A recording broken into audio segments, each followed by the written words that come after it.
Hello दोस्तों, आपका स्वागत है हमारे चैनल तने के वीडियोस में। आज हम बात करेंगे त्रिपुरासुर के बारे में। तो चलिए जानते हैं। ये तारकाक्ष, विद्युन्माली और कमलाक्ष नामक असुर भाइयों की तिकड़ी है, जो असुर तारकासुर के पुत्र थे। महाभारत के कर्ण पर्व में त्रिपुरासुर के वध की कथा बद्धे विस्तार से मिलती है। भगवान कार्तिकेय द्वारा तारकासुर का वध करने के बाद उसके तीनों पुत्रों ने देवताओं से बदला लेने का प्रण कर लिया। इसके बाद तीनों भाई तपस्या करने लगे। 100 वर्ष तक वे केवल एक पैर पर खड़े होकर ध्यान करते रहे। 1000 वर्ष तक वे हवा में रहे और ध्यान करते रहे। ब्रह्मा इस कठिन तपस्या से प्रसन्न हुए। वे उनके सामने प्रकट हुए और बोले, तुम क्या वरदान चाहते हो? तो उन्होंने कहा, हमें अमर बना दो। तारकासुर के पुत्रों ने उत्तर दिया, मैं तुम्हें अमर नहीं बना सकता। ब्रह्मा ने कहा, मेरे पास शक्ति नहीं है, इसके बजाय कुछ और मांगो। बहुत अच्छा। तब तारकाक्ष, विद्युन्माली और कमलाक्ष ने कहा, तो हमारे लिए 3 किले बनाए जाए। पहला सोने का, दूसरा चांदी का और तीसरा लोहे का होगा। हम इन किलों में 1000 साल तक रहेंगे। विभिन्न दुनियाओं में बने ये किले हर 1000 साल में एक बार संरेखित होंगे। इस संयुक्त किले को त्रिपुरा कहा जाएगा, और अगर कोई एक ही तीर से त्रिपुरा को नष्ट कर सकता है तो वह हमारी मृत्यु होगी। ऐसा अनोखा मांगा, और ब्रह्मा ने यह अनोखा वरदान दिया।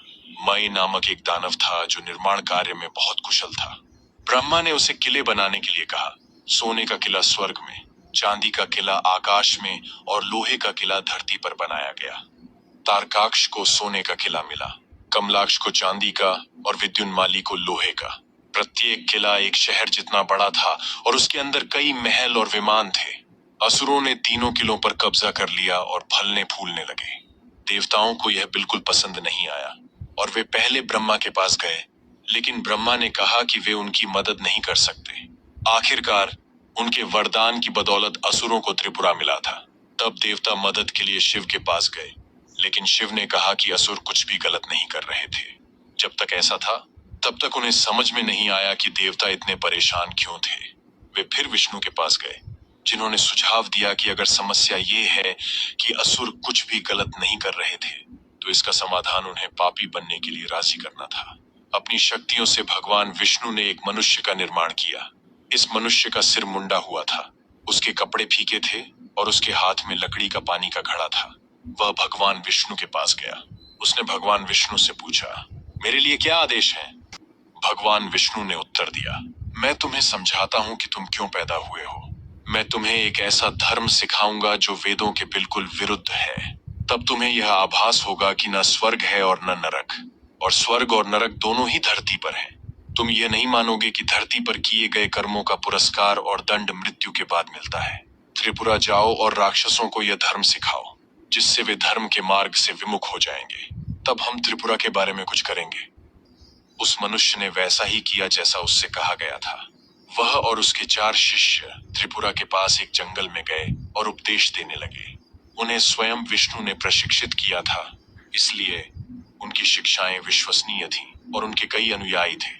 यहाँ तक कि ऋषि नारद भी भ्रमित हो गए और उनका धर्मांतरण हो गया। वास्तव में यह नारद ही थे जिन्होंने राजा विद्युन्माली को इस अद्भुत नए धर्म की खबर दी।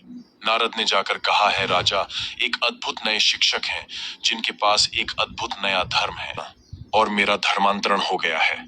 चूंकि महान ऋषि नारद का धर्म परिवर्तन हो चुका था, इसलिए विद्युन्माली ने भी नया धर्म स्वीकार कर लिया, और समय के साथ तारकाक्ष और कमलाक्ष ने भी ऐसा ही किया। असुरों ने वेदों का आदर करना छोड़ दिया। अब देवता शिव के पास गए और उनसे प्रार्थना करने लगे। जब शिव प्रकट हुए तो उन्होंने उनसे कहा कि असुर अब दुष्ट हो गए हैं और उनका नाश किया जाना चाहिए। उन्होंने शिव के लिंग की पूजा करना भी बंद कर दिया है। शिव ने त्रिपुरा को नष्ट करने पर सहमति जताई। विश्वकर्मा देवताओं के वास्तुकार थे। शिव ने विश्वकर्मा को बुलाया और उनसे एक उपयुक्त रथ, धनुष और बाण बनाने को कहा। रथ पूरी तरह से सोने से बना था। ब्रह्मा स्वयं सारथी बने और रथ को तेजी से त्रिपुरा की ओर ले जाया गया। देवता शिव के साथ विभिन्न हथियारों के साथ गए। जब शिव की सेना युद्ध के मैदान में पहुंची तो तीनों किले मिलकर एक त्रिपुरा बनने वाले थे, जो स्थिति सिर्फ 1 सेकंड तक ही रहने वाली थी। ठीक उसी समय भगवान शिव ने अपने द्वारा नियंत्रित सबसे विनाशकारी हथियार पाशुपतास्त्र का आह्वान किया। विध्वंसक की सक्षम भुजाओं ने तीनों किलों पर उसी क्षण एक ही बाण चलाया। जिस क्षण वे एक हो गए, इस प्रकार असुरों के तीनों किले जलकर राख हो गए। इस प्रकार शिव ने खुद को त्रिपुरांतक, त्रिपुरा को समाप्त करने वाले और पशुपतिनाथ, पाशुपतास्त्र चलाने वाले की उपाधि अर्जित की। जब यह सब चल रहा था तभी मुंडा सिर वाले धार्मिक गुरु आ गए। उन्होंने पूछा, अब हमें क्या करना चाहिए? ब्रह्मा और विष्णु ने उन्हें रेगिस्तान में जाने को कहा, जहां कोई मनुष्य नहीं है। 4 युगों में से अंतिम युग कलयुग था और कलयुग में बुराई का बोलबाला होगा।